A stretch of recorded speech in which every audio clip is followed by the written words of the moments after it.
As mentioned, we are having a public hearing for Restore New York Round 9.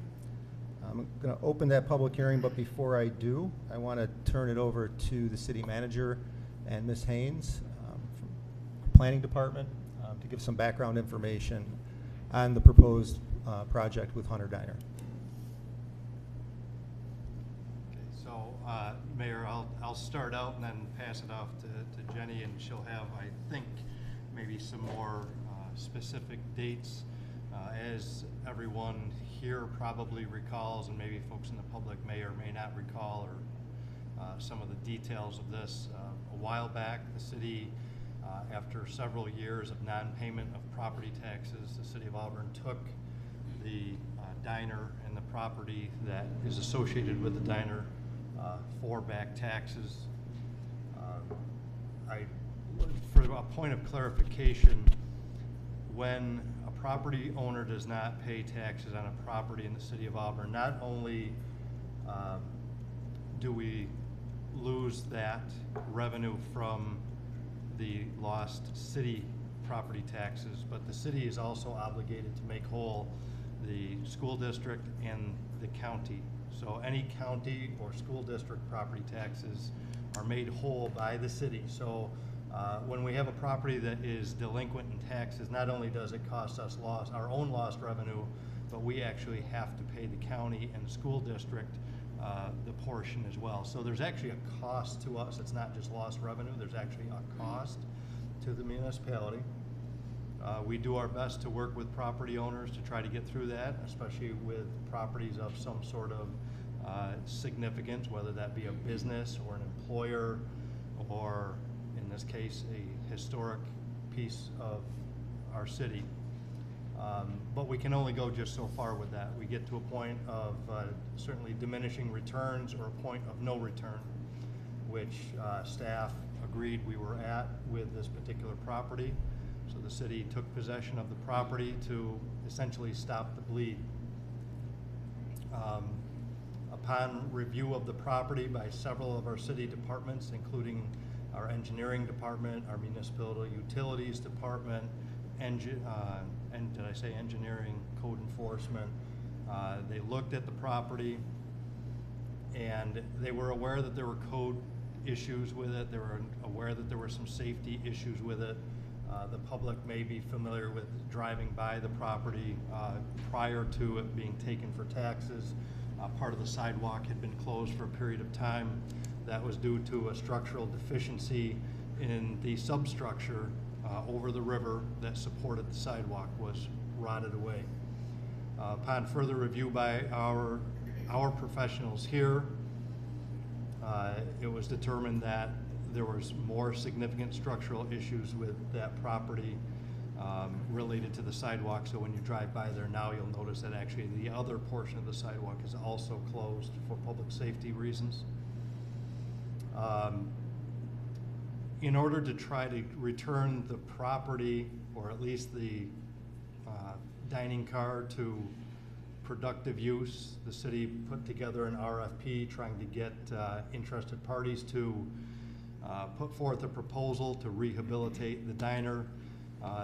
There were some stipulations in that. Our initial thoughts, based on the structural integrity of the property as well as its situation above the Owasco River with piers in the middle of the Owasco River, posed certain concerns for us. Some of those concerns relate back to our responsibility to maintain a clear flood path or flow path for the Owasco River. How the property was ever built, the way it was built, I do not know. I don't know what the rules were back in approximately 1950, I believe, when the building was put there. But we knew that it was a problem.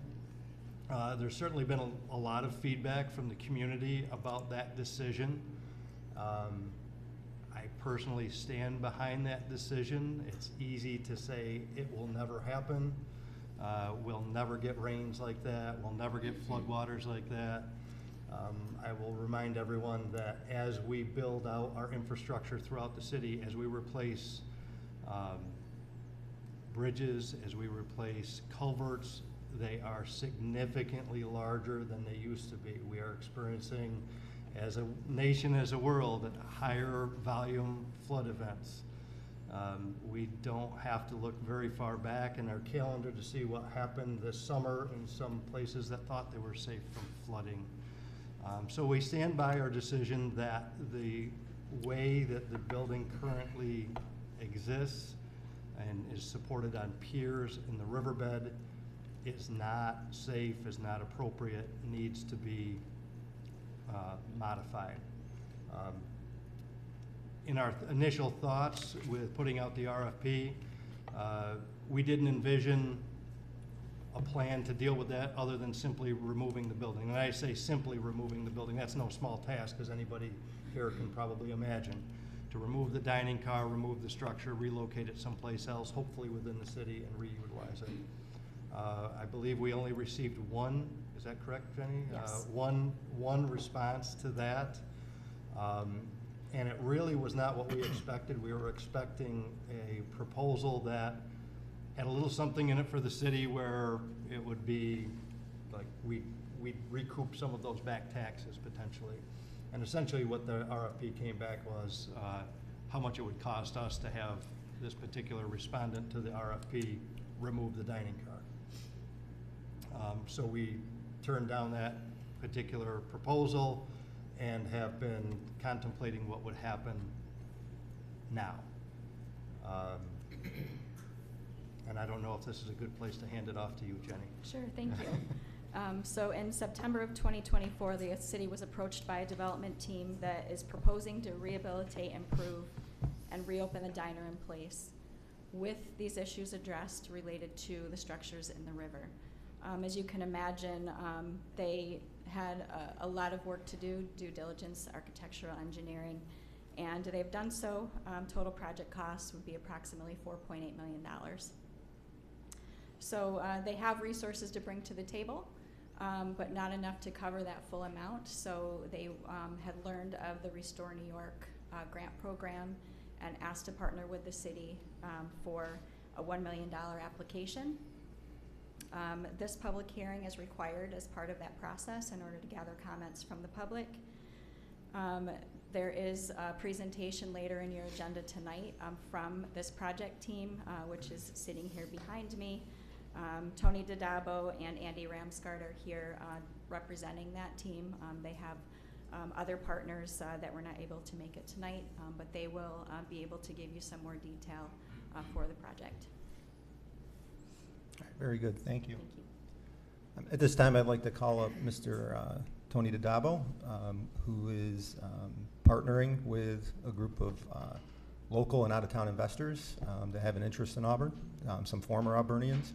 With us this evening is his architect, Mr. Ramsgard. If you'd like to both come to the podium and. Thank you, Mayor. If it's okay, can I have Andy speak first? Perfect. Thank you. Thank you. My name is Andrew Ramsgard from Ramsgard and Drum Architects. We've been retained to look at the feasibility of the project,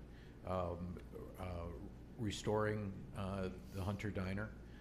We've met out on the property. We've had several meetings off property and looked at it and reviewed the technical requirements to bring it into the 21st century. So there are a lot of challenges, and I concur wholeheartedly with some of the infrastructure challenges of the building. But like anything, if there is a will strong enough, there is a way. And I think that there's a good team put together for this one. As you just heard, it's our initial estimate is $4.8 million for the project, which is a large sum of money to make sure that it can run the course of business and operate in the black, which is the intention of this project. What we need to do essentially is we will remove the diner temporarily. We'll take it to an off-site location. We've investigated a full restore of the diner. It was transported to the site back in the 50s when those were popular. They were double wide on trailer wheels transported. So the infrastructure, the actual structure, the core of the diner is good. Now what it sits on is the big challenge. So then the intermediate structure between the diner and the steel substructure, that has to get rebuilt. So we have to take it off, completely restructure it. The challenges with the sidewalks are accomplishable once we remove those pieces, and then we can get in there and do the appropriate work. The good thing is that when it was built in the 50s in the Cold War and people thought about structure, the footings that we've investigated within the creek bed are in very good condition. It's the structure, the superstructure above that needs to be completely rebuilt. And the structure that was built behind the dineret is absolutely, falling apart. That was a little bit testy going through there. I haven't been scared to walk through in a building in a while, but that was as we walked through the under substructure, it's very dicey in there. There are all kinds of infrastructure pieces that we have to put together to do this. We not only have to take care of the structural problems, we have to provide for accessibility, the ADA requirements. We also have to provide for the appropriate health requirements and substructure for that. Grease trap and interceptors, of which there really is non-existent for that diner. It really wasn't something that was conceived of in the 50s. So all those pieces are very technical, but we've looked at it. We've thought through the process enough to look at what the budget would take. After a big gulp, and the development team has made the commitment that yes, they still want to go forward, but the key component to that is really the Restore New York grant, because the numbers just can't work without that component. And to put it back, historically appropriate, on paper, what you would normally do for a restaurant, don't make sense. But that is enough of a linchpin that it allows them to go out with not only their investment and their capital, but also approach local funding sources, lenders, for having skin in the game as well as their capital to make the numbers work. It's always trying to think that through. So that is the plan. It's just to completely rebuild the diner, bring it back to mint condition, complete new kitchen.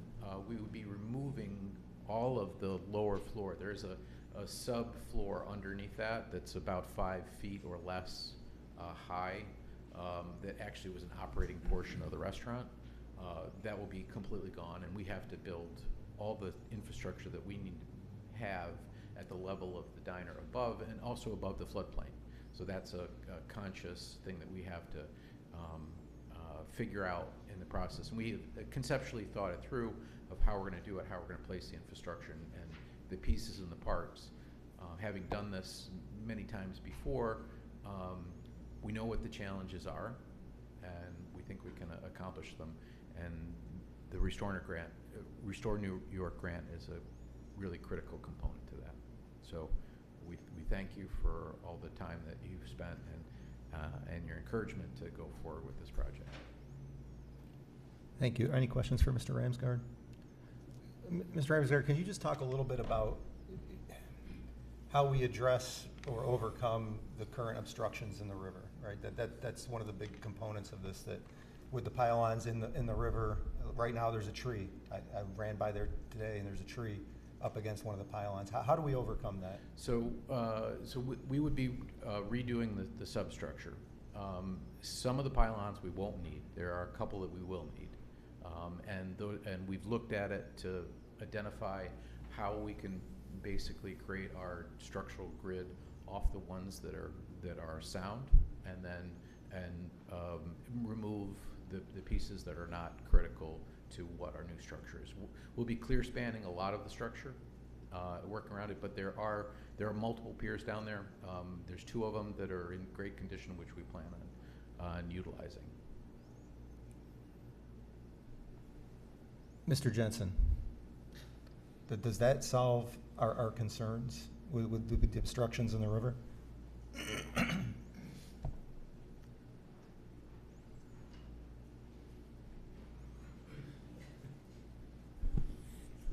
So I would say it would depend on which piers they are.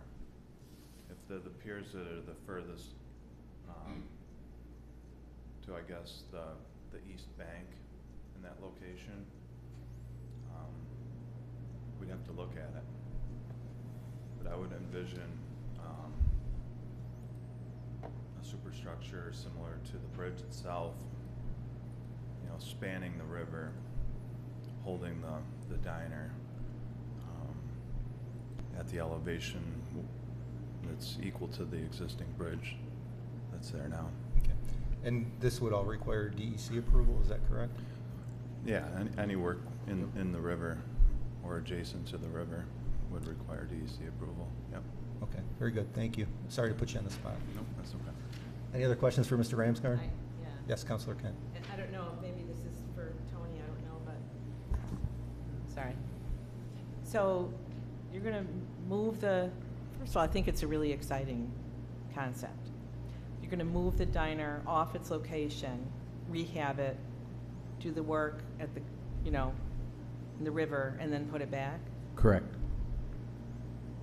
So, the obvious question is, you're really committed to that location, aren't you? Yes. Because there are other locations. There are other locations, Yeah. but that really takes away from not only the historical aspect, but also as an identity for the restaurant. It's always been associated with that location, and it also adds to the vibrancy of downtown. If it goes off in some far off location, further down, State Street or further out Genesee, it's not the same. It becomes a much more suburban sort of location rather than the urban piece that is the city. And it's really important in my design world to make sure that density happens at the core of the city, so that because it's a multiplier of the quality of life. So it's really that location is the Hunter Diner. Thank you. Any other questions for Mr. Ramsgard? Thank you, sir. Thank you. Appreciate it. Mr. Didabo? Good evening, my name is Tony Didabo. I live at 7219 Owasco Road here in Auburn. Mayor Genentino, councilors, City Manager Jeff Diger, thank you so much for giving us the time. I want to speak on a little bit of the group's passion for doing this, primarily through my own experience and story. Very briefly, I won't be long, but when I was between about the ages 11 and 13, I had paper route number 1 at the Citizen, and that was all of downtown. And from a very young age, I remember delivering to Rondinas and Curly's and Duvers and the police station, the fire station, and here at City Hall, and Roxy's and Nolan's, Roxy Shoes and Nolan's. And I'm too young to remember what our original city looked like intact before urban renewal, but I'm old enough to have been able to witness downtown devolve through the 80s, and I'm proud to be part of the renaissance that's happening. I have a long background in hospitality for many, many years, and a couple years ago I decided, against my financial advisor's wishes, but my retirement plan was to come back here, and I invested quite a bit of money in downtown Auburn. And those of you who don't know, I opened Auburn Bagel Company with a couple financial partners, and I'm committed. I'm committed, and my partners are committed to this, to helping not just restore Hunter Diner, but to help maintain the character that is still left over from urban renewal. And to speak to Councilwoman Kent's question about why we don't move it, I mean, that's a lot easier and it's a lot less expensive. But I don't believe it's the right move either. I believe that I think our time, energy, and money should be put into preserving for future generations a city that I was very proud to grow up in and very proud to continue to be a part of.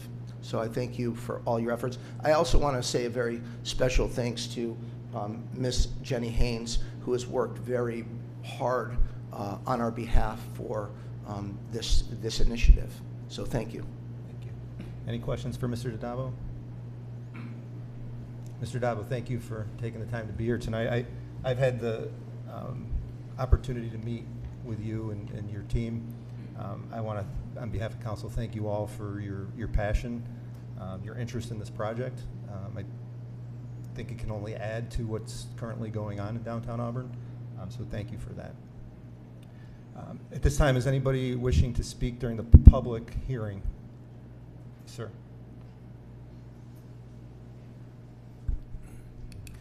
Okay, this is about the diner. Why don't you just build a brand new diner? How much of the old diner are you really going to use? I mean, it's 60 years old, 70 years old, right? To spend all those millions of dollars, build a brand new one just like it. Thank you. Mr. Bristol, could you just state your name and address for the record again, please? Tom Bristol, 2791 Sharon Street, Weedsport, New York. Thank you. Is anybody else wishing to be heard this evening? Okay, we'll keep the public hearing open.